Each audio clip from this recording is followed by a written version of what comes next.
Good morning. My name is Jacqueline Kairis, and today I will be your worship associate. On behalf of First Unitarian Church of Wilmington, I welcome you to our worship service here in the sanctuary and streaming online.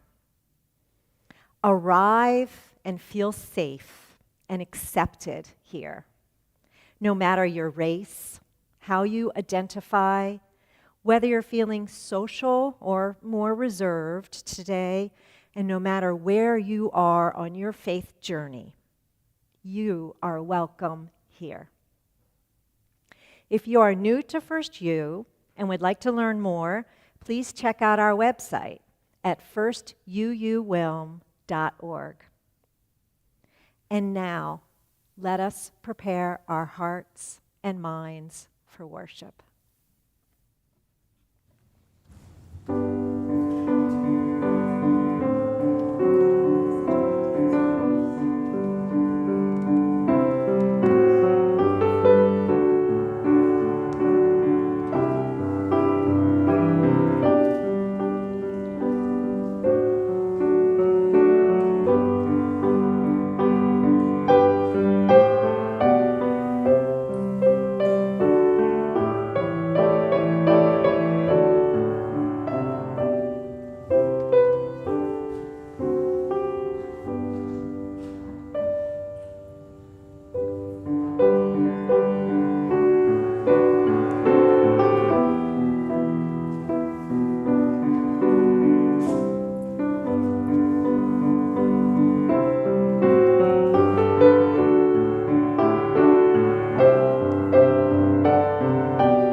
Good morning.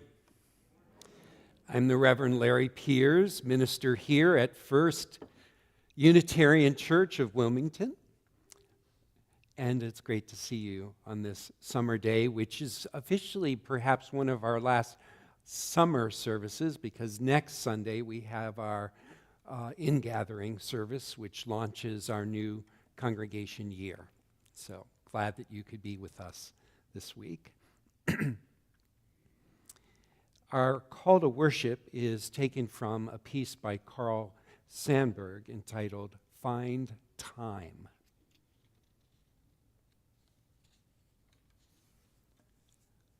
One must find time for oneself. Time is what we spend our lives with. If we're not careful, we find others spending it for us. It is necessary now and then for someone to go away by themselves and experience loneliness, to sit on a rock in the forest and ask of oneself, who am I? Where have I been? And where am I going? If one is not careful, one allows diversions to take up one's time, the stuff of life.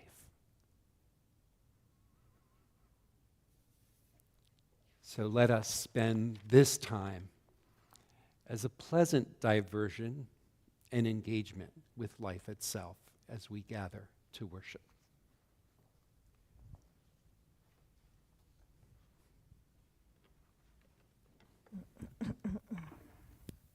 If you have a chalice at home, I invite you to join us by lighting it while I read these words adapted by Laura Wallace. It's called The Determined Seed. As earth holds the determined seed, this sacred space holds our weariness, our worry, our laughter, and our celebration. Let us bring seed and soul into the light of thought, the warmth of community, and the hope of love. Let us see together, hear together, love together. Let us worship. Please rise in body or spirit and join in the singing of hymn 352. It is Find a Stillness. And please remain standing after the hymn for our unison affirmation.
Please join me in affirming our mission.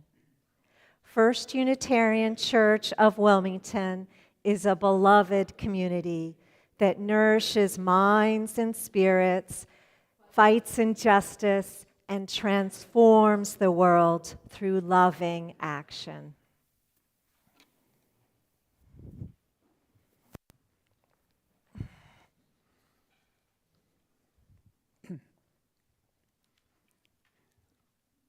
Let's join together now in a time of prayerful meditation, finding yourself being held by the chair, finding your feet upon the ground and feeling the pulses of the earth touching your own feet. Noticing the breathing that happens in your own body, the miracle of breath as you inhale, as you exhale. Noticing all the rhythms within you and around you that happen without any effort of your own.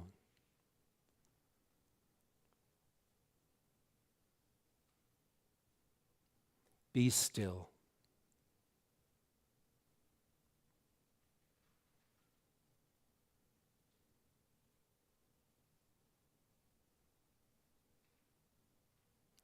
Be still and know.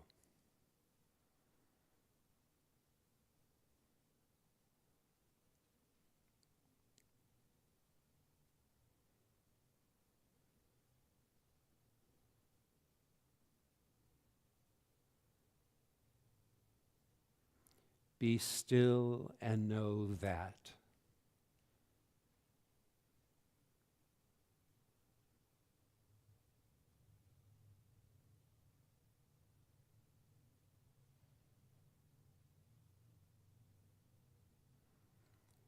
Be still and know that I.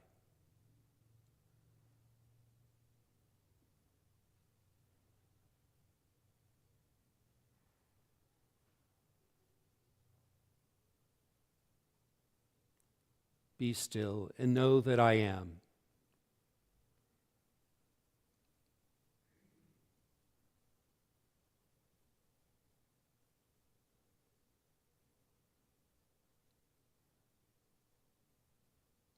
Be still and know that I am God. Be still and know that I am love.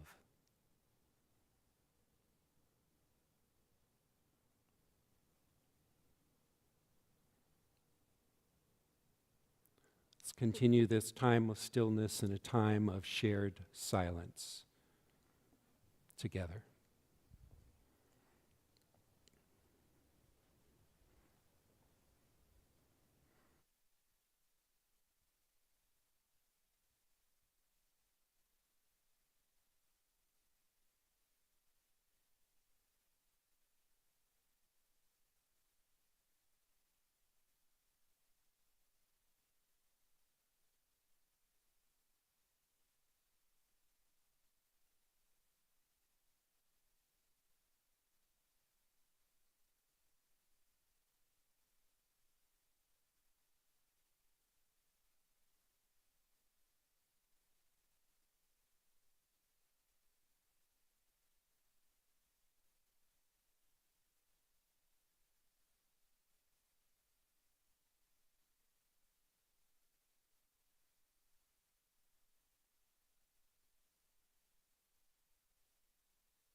As we hold this silence, let us also hold alongside of one another whatever sorrows or concerns, joys or blessings you may be feeling in your own heart today.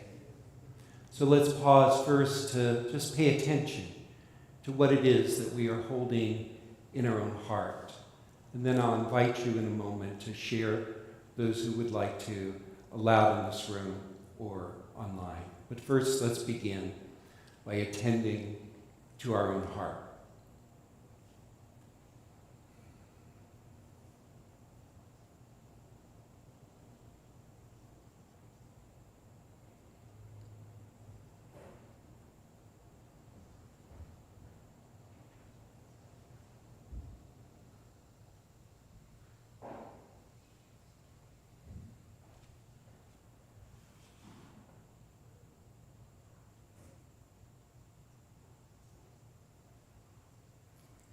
So if you care to do so, you may speak aloud in this room or write in the chat, whatever you're holding that is a concern or a sorrow this morning.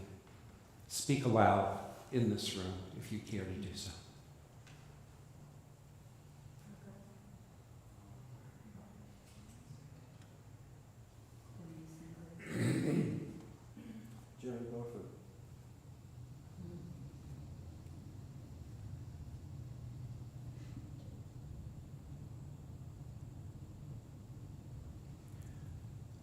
Whatever weighs us down in any particular way, we need not hold alone. Let's hold them alongside of one another. Let's also take a moment to share whatever joy or blessing you may be feeling in an effervescent way in your own being today, in such a way that you might even want to share it aloud so that others might share it with you. Does anyone have a joy or a blessing that they would like to share in this room or online? I'm a college freshman grandson. Hummingbirds. New medication for Aaron.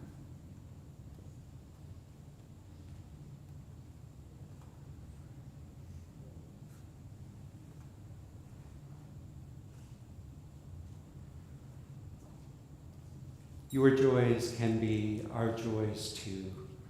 May you feel surrounded by a love that holds you, sustains you, and guides you through each moment of your life as we now sing together our song for meditation.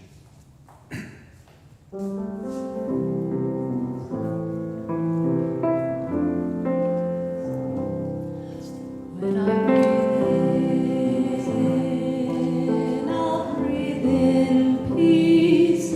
When I breathe out, I'll breathe out love. When I breathe in, I'll breathe in peace. When I breathe out, I'll breathe out love. When I breathe in, I'll breathe in peace. When I breathe out, I'll breathe out love. When I breathe in, I'll breathe in peace. When I breathe out, I'll breathe out love. When I breathe in, I'll breathe in peace. When I breathe out, I'll breathe out love. When I breathe in, I'll breathe in peace. When I breathe out, I'll breathe out love.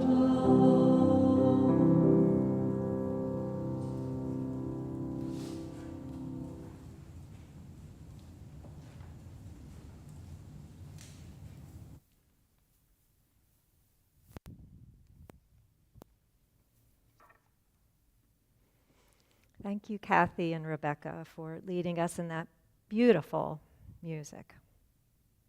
Our reading today is from the Practice of Contemplative Photography. It's the subtitle is Seeing with Fresh Eyes, written by Karr and Michael Wood. Much of the time we are cut off from clear seeing and the creative potential of our basic being. Instead, we get caught up in cascades of internal dialogue and emotionality.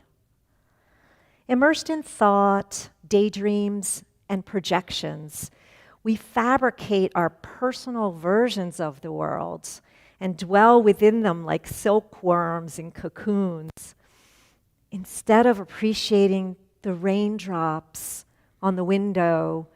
We experience something like, "This weather is nasty. I have to get to work. I need a new raincoat. I hope it clears up for the weekend. Seeing patterns of light on the counter becomes, I wish we could afford some nice fabric shades instead of those cheap mini blinds. I wonder what color would look nice in here. Generally, we are unaware of these currents of mental activity, and it is hard to distinguish what we see from what we think about. For example, when we're in a restaurant or on a bus with a bunch of strangers, we might look around and think, he looks unpleasant. That person over there looks nice. She looks disagreeable. We imagine we see these people the way they really are. That we are seeing their real characteristics. But unpleasant, nice, and disagreeable are not things that can be seen. Like a green shirt, a red blouse, or gray hats. They are projections of our thoughts. The thinking mind is working all the time, projecting, labeling, categorizing. These thoughts seem so believable, but if we recollect how our first impressions of people turn out to be wrong, we will see how random this thinking really is. The root meaning of the word contemplate is connected with careful observation. It means to be present with something in an open space. This space is created by letting go of the currents of mental activity, those that obscure our natural insight and awareness.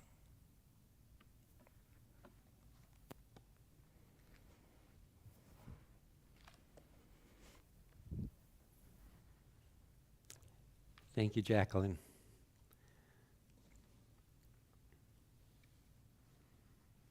So, Thomas Merton, as some of you may know, was an American Trappist monk.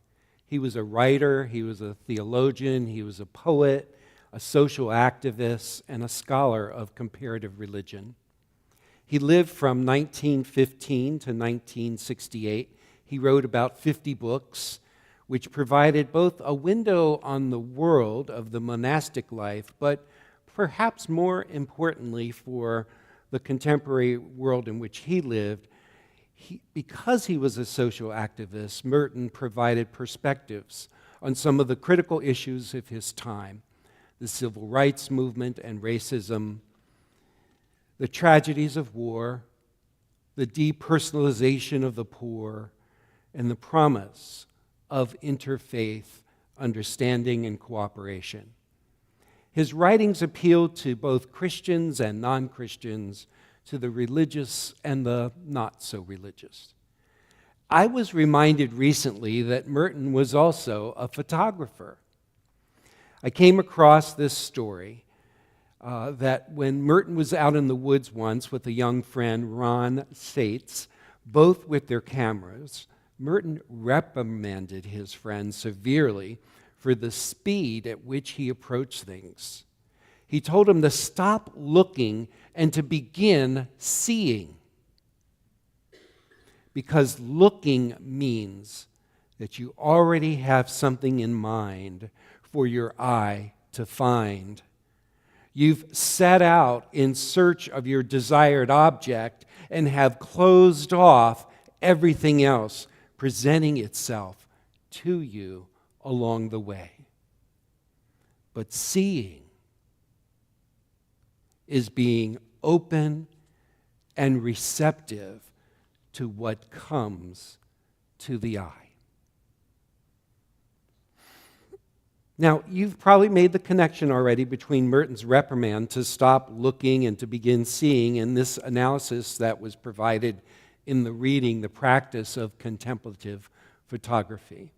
That we are cut off from clear seeing and the creative potential of our basic being. Instead, we get caught up in the cascades of internal dialogue and emotionality. This analysis seems to ring so true to me about our contemporary society. So at this juncture between whatever the waning days of summer and the often accelerating activity of life that often begins to occur with the arrival of autumn, seems to me to be a good time to remind ourselves, as Merton did his photography friend, to pay attention to and adjust the speed at which we approach things. We often rush ahead and beyond. We often look, but do not see what lies before us. Contemplative photography is one of those practices that can make us clearly aware of how often we arrive in each unique moment of life with many preconceived ideas, projections, labels, and categories. And as the authors put it, cascades of internal dialogue and emotionality. We miss the freshness of that moment's experience by all that we impose on it and all that we do not see because of those obstructions of belief or concept or category. We may tend to see through our categories and not see what is actually before us. We may tend to apply labels that could shortcut our actual being with our experiences and with one another.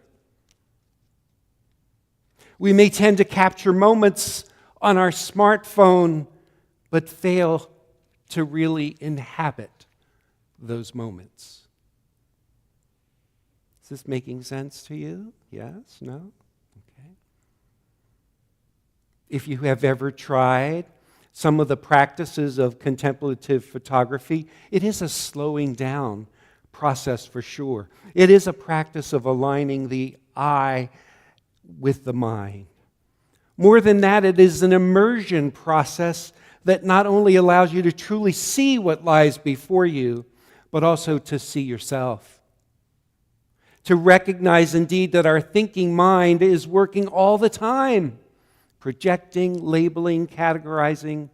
As the authors of the Practice of Contemplative Photography advise, to begin each session by letting go of the things that insulate you from your environment.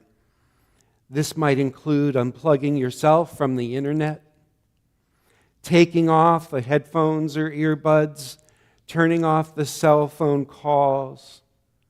Now, with these guidelines, I fully realize that this might lead some of us to abandon the practice right away. The thought of unplugging, as we say, might feel like we're taking away a lifeline or even life support for even just a brief time.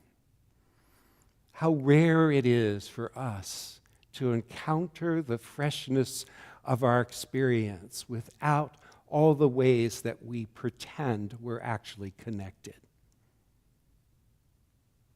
Andy Karr and Michael Wood explain that the contemplative state of mind is always free from preoccupation. It is a mind that is open and fresh, receptive to whatever arises. And when you practice, cultivate this state, they advise. At first, you might experience such freedom as boredom or discomfort or loneliness because you miss the cocoon of your familiar activities. I love that phrase, cocoon of your familiar activities.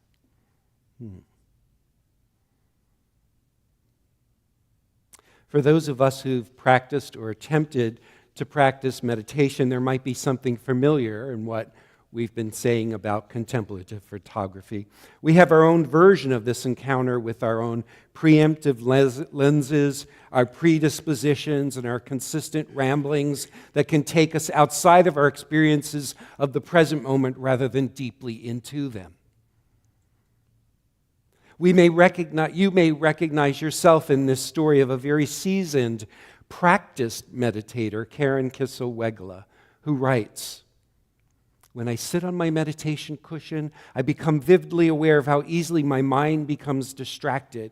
Even after more than 30 years of practicing meditation, I can see that I can go from a flickering random thought like, it must be nearly lunchtime, to a fantasy about what I should like to have for lunch today, and then seamlessly segue into what I had yesterday and how the price of the cheese has gone up, particularly the cheese I like that is similar to what we had for lunch when we were traveling in Mexico. And really, when are we ever going to go back to San Miguel Allende? And how are my friends Shoshana and David who live there? And at some point, I will notice that I'm long gone and apply the technique of the practice, and then I return to the present moment, sitting on my cushion, feeling the mild rumblings of hunger in my belly." So what becomes clearer to us as we engage in practices of contemplative photography or meditation is actually our everyday experiences. It's actually what's happening to us all the time. And it's only because we're setting the intention of being with our experiences or entering a contemplative state or training our attention that we actually notice how easily our distractions come and how fleeting our attention or focus can be. The point is that such practices just simply alert us acutely to what may be an everyday experience, how absent we can tend to be, how presence is a rare occurrence in the world around us, and even more so, the world within us. Now, of course, I am not advocating for some blissful, wide-eyed, constant state of contemplation. Trying to picture that for you right now. No, I'm not advocating for that.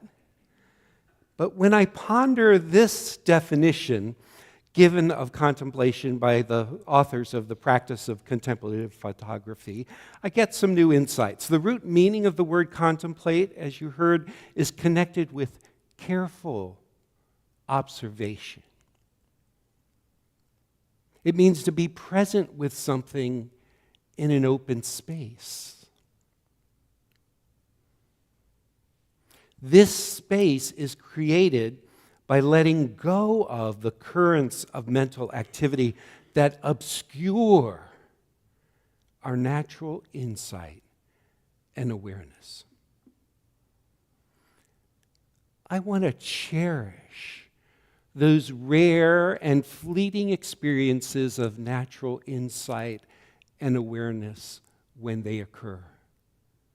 The preciousness of those moments seem so rare, but when they occur, there is a gradual awakening. There is a gradual enlightening, or at least lightness in one's body, and one is holding things a little less tightly and making space for what is already to be appreciated. I begin to understand how necessary contemplation is for us today, not just personally, not just spiritually, but also socially. When I understand that contemplation in this way, I come to appreciate that we desperately need this corrective if we are to truly be engaged in our own lives, in the sustaining of our planet, in the addressing of the threats to human agency and democracy, and in the addressing of the human suffering of racism and economic justice. Our obscurity does not lead to awakened, skillful, or effective action in the world. For all sorts of reasons, we may tend to think of contemplation as something that is separate from the practical, the real, and the problematic issues of our lives, our planet, and our society. Certainly, it could often be used that way, I'm sure, by those who are inclined towards spiritual bypassing rather than an engaged spirituality. I'm talking more about that contemplation that can engage us more directly and intentionally with our own lives and the life and the world around us. Not some abstract, some distant approach to life, but one that takes us deeper into the life experience itself. Contemplation, I feel, could lead us into true engagement rather than what could otherwise be a tendency towards a superficial, obsessive, and shallow engagement and response that often distracts us or distances us from what is really calling us to be seen, to be known, and to be responded to right before our very eyes, right before our very hearts.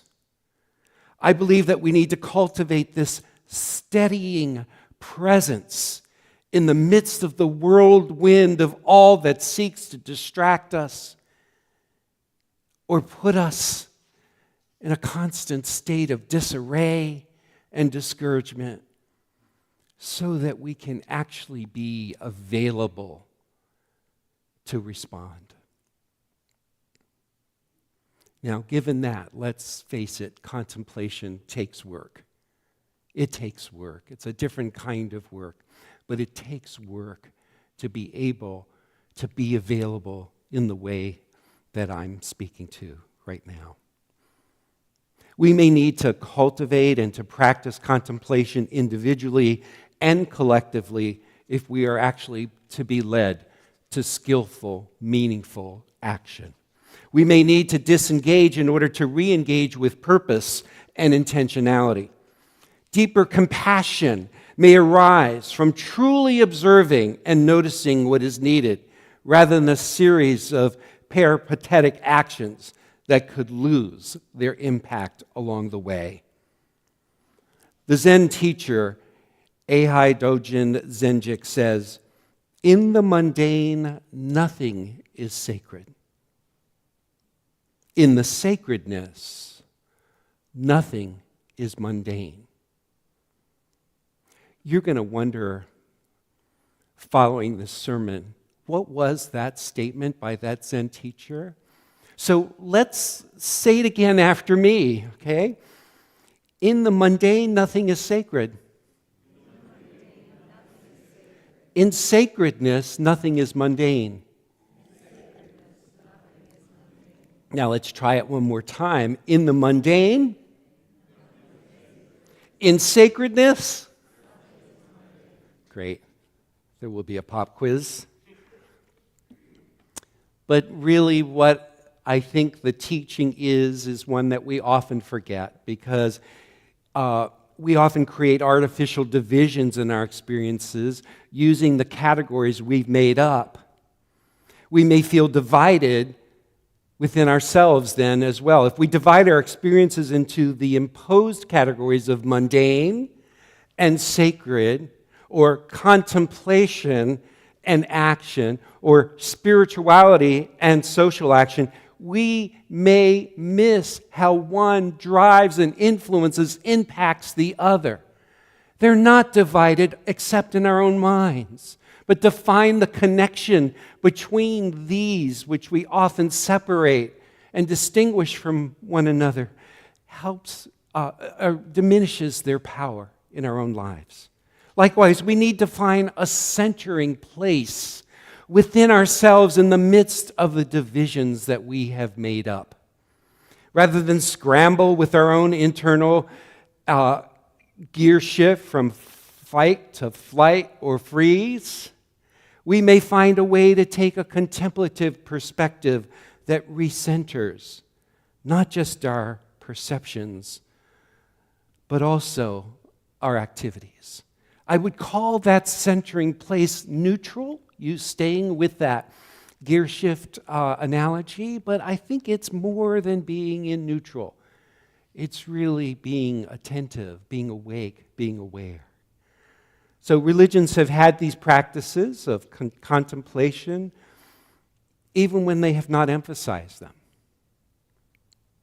In Western and Eastern religions and wisdom, in the wisdom and indigenous traditions, in conservative and progressive religious traditions, there have always been these practices that cultivate in us a centering place, a contemplative perspective alongside and within life itself.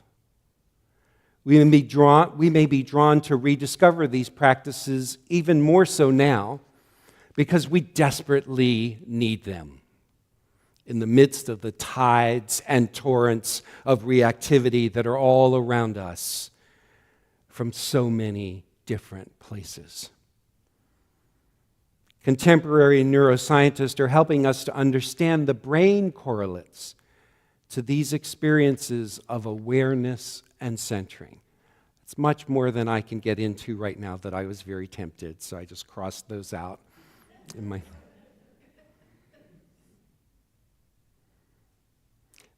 Instead, I'll turn to poetry.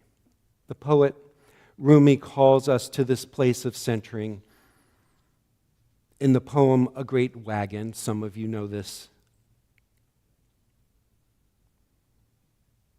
Out beyond ideas of wrongdoing and right doing, there is a field. I'll meet you there.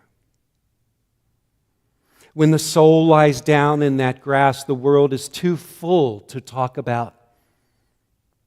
Ideas, language, and even the phrase each other doesn't make any sense. The breeze at dawn has secrets to tell you. Don't go back to sleep. You must ask for what you really want. Don't go back to sleep. People are going back and forth across the door sill where the two worlds touch. The door is round and open. Don't go back to sleep. Finding that centering and recentering place that allows us to stay awake and aware within life itself allows us to not go back to sleep, which is so tempting in the dismaying and discouraging things that happen in the world around us.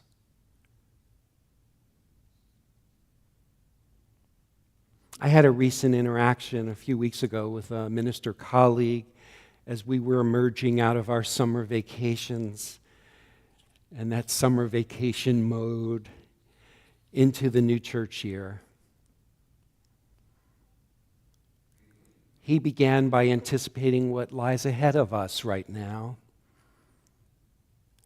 The increasing impact of climate change, which became so apparent to those who had denied it or were denying it or may even still be denying it after this summer. The insanity of the political discourse.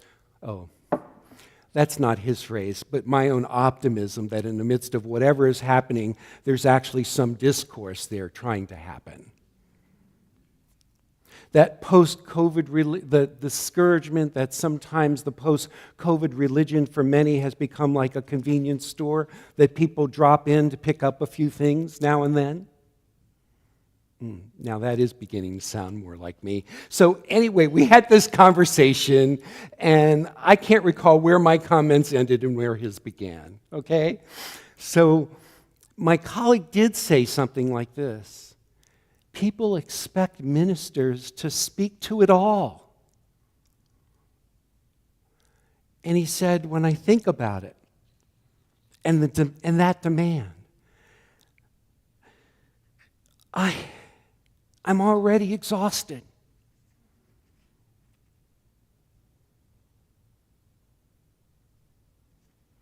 I'm sure many of us can identify with that exhaustion that comes from the constant dribble of what is considered news and the weight of concerns that are on us. The relentless trying to make sense of what often seems like a senseless obsession of what happened in a past election. How hard it is in the midst of all that intentional noise to get attention on the so many other real human issues to consider that actually impact the lives and the livelihood, the health and the well-being of people and our planet. It's so hard to find the attention being placed on those things when there's so much dribble and distraction around us. My friend's conclusion is he wants to focus this year on what he calls the basics: worship, pastoral care, making a difference in the world and the lives of others. My conclusion is that we need to cultivate a center from which to act. A center that is not constantly penetrated by the anxieties, the upset, the palaver, the sheer insanity of some of the current national obsessions. Rather, a center that is guided to respond to the profound necessity of healing our world and our relationships with it.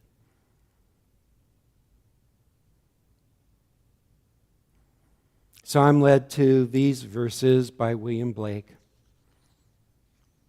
To see a world in a grain of sand. It reminds me of the practice of contemplation. To be able to see the world in a grain of sand. And a heaven in a wild flower. That reminds me of the stillness and the open space that's available to us when we cultivate a contemplative mind. To hold infinity in the palm of your hand and eternity in an hour.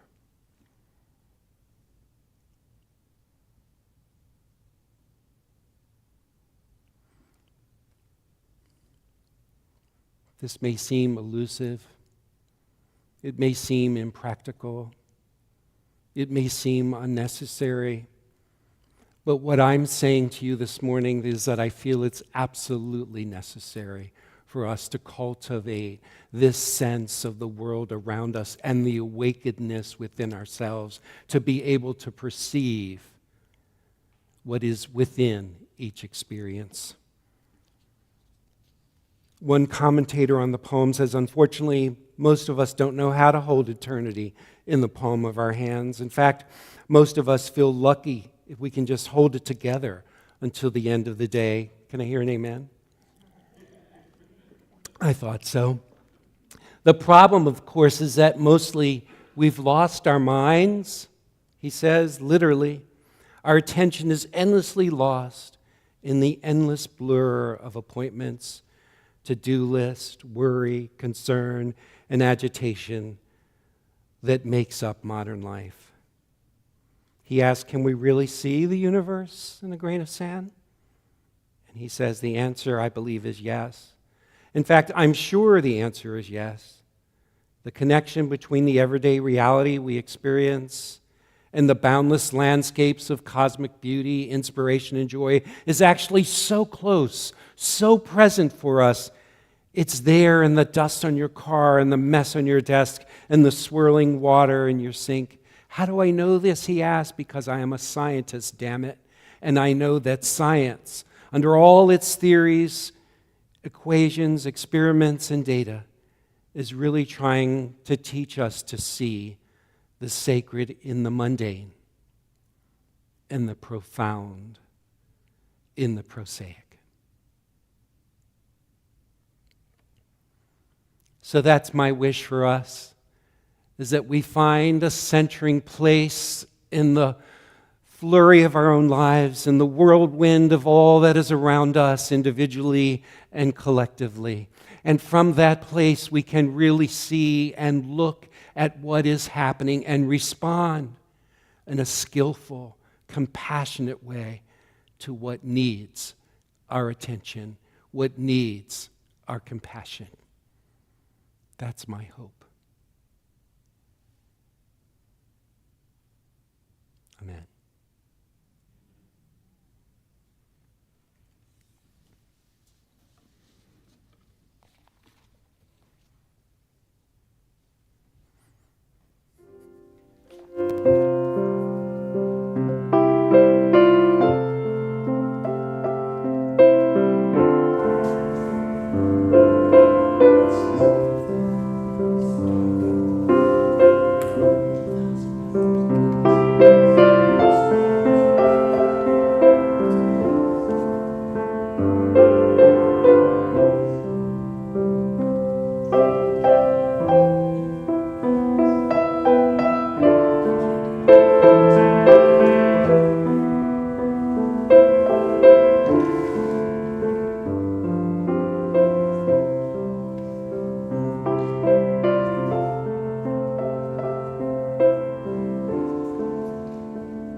What a helpful and important message.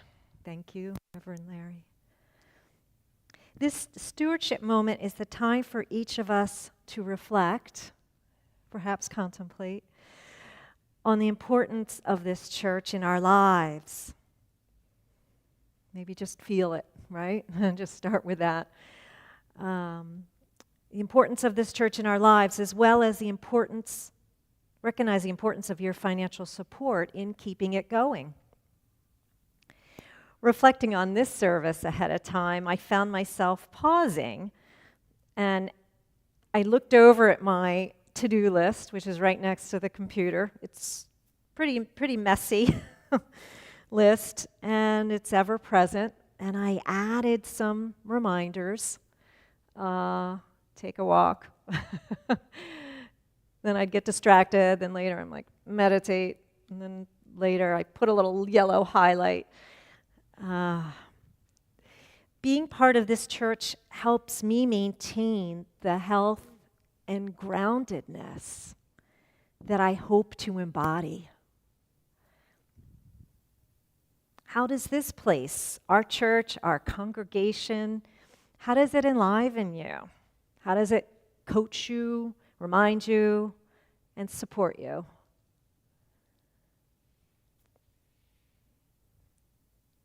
Keep that in mind and consider giving generously. To make an offering to First U, please go to our website at firstuuwilm.org, or you can visit the Vanco mobile app. It's easy to set up a recurring donation. You can also mail a check to the church address on the screen, which we'll see during the music. And for those of us here in the building, there are baskets at the back of the sanctuary. You could drop in your pledge or your donation on the way to coffee. And now, please join me in dedicating our offering to the work of this congregation, which is weaving a tapestry of love and action. We dedicate our lives, and these are offerings.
as we extinguish our chalice, but not the everlasting warmth of our coming together. Consider these writers, their brief words adapted. By poet Najwa Zebian, she writes, "I hope your soul finds peace and that your heart reaches home." And by Brian Miguel, he writes, "Be the peace that you seek."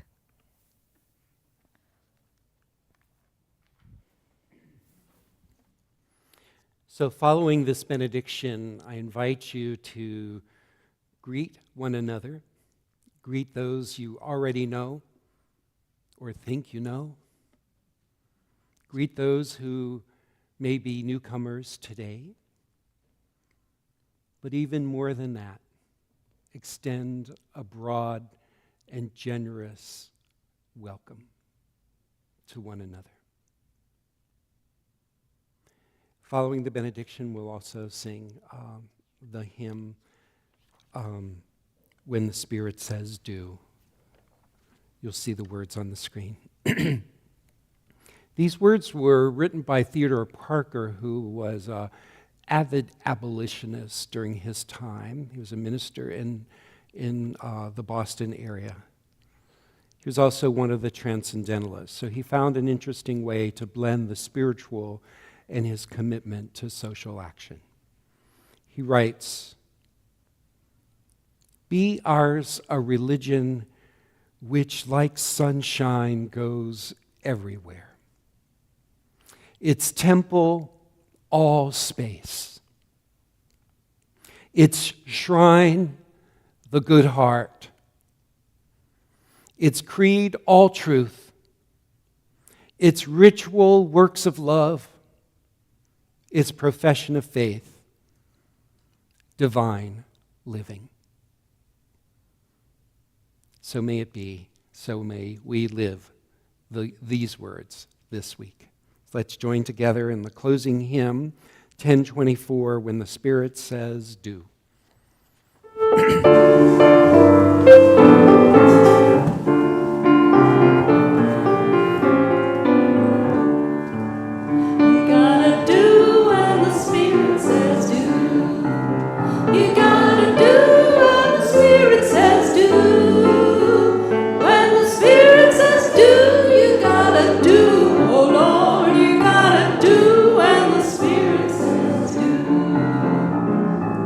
Spirit says do,